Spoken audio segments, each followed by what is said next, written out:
Good morning বন্ধুরা, আজকের এই আপডেটটি শুরু করতে যায় পূর্ব পাকিস্তানের সাথে যুক্ত একটি ইন্টারেস্টিং আপডেটকে দিয়ে, যে আপডেটটি শুনে বা দেখে আপনাদের মন ভরে যাবে। যদিও অনেকে কিন্তু এই আপডেটটি পেয়ে গেছে, হ্যাঁ আমিও পেয়ে গেছিলাম, কিন্তু সময় কম থাকার কারণে আমি আপনাদের জানাতে পারিনি। বাট আজকে তো দিয়ে দিই মর্নিংয়ের আপডেটটি, আপনাদের যেন সকালের আপডেটটি শুনে আপনাদের মন ভরে যায়। বন্ধুরা, ভিডিওর থাম্বনেলে যেটা দেখেছেন আপনারা একদম সঠিক দেখেছেন। ভারত আর বাংলাদেশের এই টানাপোড়েনের মাঝে ভারতীয় জলসীমায় অনুপ্রবেশ করেছিল পূর্ব পাকিস্তানের জিহাদি মানসিকতা সম্পন্ন ব্যক্তিরা।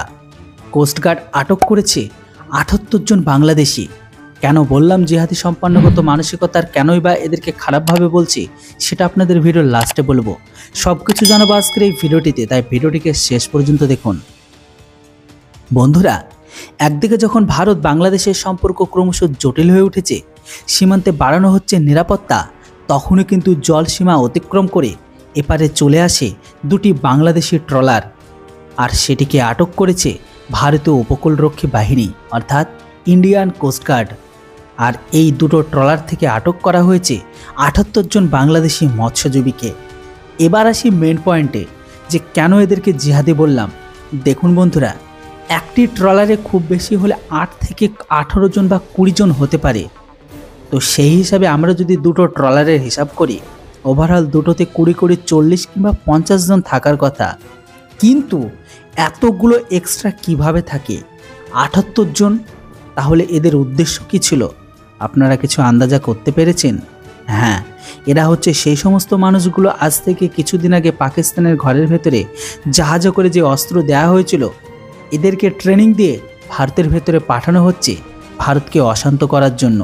কিন্তু ভারতীয় উপকূলের রক্ষী বাহিনী অর্থাৎ কোস্টগার্ড তারা কিন্তু ধরে ফেলার পরপরের সাথে সাথে তাদের এক্স হ্যান্ডেলে জানিয়ে দিয়েছে সেই খবরকে, আর সেখানে লিখেও দিয়েছে ভারতীয় জলসীমায় অবৈধভাবে মাছ ধরার জন্য ৭৮ জন মৎস্যজীবী সহ দুটি বাংলাদেশি ট্রলারকে আটক করেছে ভারতীয় উপকূল রক্ষী বাহিনী। আর এই ছবি আর এই অপশান দেখে পূর্ব পাকিস্তানে ইসলাম পড়া গ্রহণকারী ব্যক্তিদের পিছনে অবশ্যই জ্বলবে। আমার কথা, এদেরকে না ধরে এনে এদেরকে সেখানেই শুট আউট করা উচিত ছিল। যদিও বন্ধুরা এখন আইনি বিষয়ের জন্য এই পারে নিয়ে আসা হয়েছে ট্রলার দুটিকে, বাজেয়াপ্ত করা হয়েছে সেই দুটি ট্রলারকে। সঙ্গে ভারতীয় উপকূলরক্ষী বাহিনী এই অভিযোগে কিছু ছবিও শেয়ার করেছে। সেখানে আটক দুটি বাংলাদেশি ট্রলারের পাশাপাশি মৎস্যজীবীদের ছবিও শেয়ার করেছে। আর এদেরকে যে পজিশনে রাখা হয়েছে, এটা দেখে বাংলাদেশিদের অবশ্যই জ্বলবে। কথা সত্য। জানা গেছে ভারতীয় উপকূলরক্ষী বাহিনীর হাতে বাজেয়াপ্ত হয় দুটি বাংলাদেশি ট্রলার হলো FV লাইলা 2 আর FB মেঘনা 5। ট্রলারে উদ্ধারে মরিয়া বাংলাদেশ সরকার এখন। আরও জানানো হচ্ছে বাংলাদেশের বাজেয়াপ্ত ট্রলার দুটি C&F অ্যাগ্রো লিমিটেডের মালিকানাধীন। ভারতীয় উপকূলরক্ষী বাহিনীর হাতে আটক হওয়ার পরে ট্রলার দুটিকে উদ্ধারের জন্য আইনি প্রক্রিয়া শুরু করেছে সংশ্লিষ্ট সংস্থা এবং কি বাংলাদেশ সরকার। তবে আমার সন্দেহ হচ্ছে, এরা কি আদৌ ভারতের ভেতরে মাছ চুরি করতে এসেছিল, না অন্য কিছু? এদিকে যখন কিছুদিন আগে বিধানসভায় মুখ্যমন্ত্রী মমতা বন্দ্যোপাধ্যায় জানিয়েছিল পশ্চিমবঙ্গে ৭৯ জন মৎস্যজীবীকে আটক করে রেখেছে বাংলাদেশ সরকার, তাদের আইনি সাহায্য দেওয়া হয়েছে বটে, তবে এখনও তাদের মুক্তি দেওয়া হয়নি। এমত অবস্থায় বাংলাদেশি মৎস্যজীবীরা আটক হতে ভারতীয় মৎস্যজীবীদের কবে ছাড়া হবে, সেই প্রশ্ন উঠতে শুরু করেছে।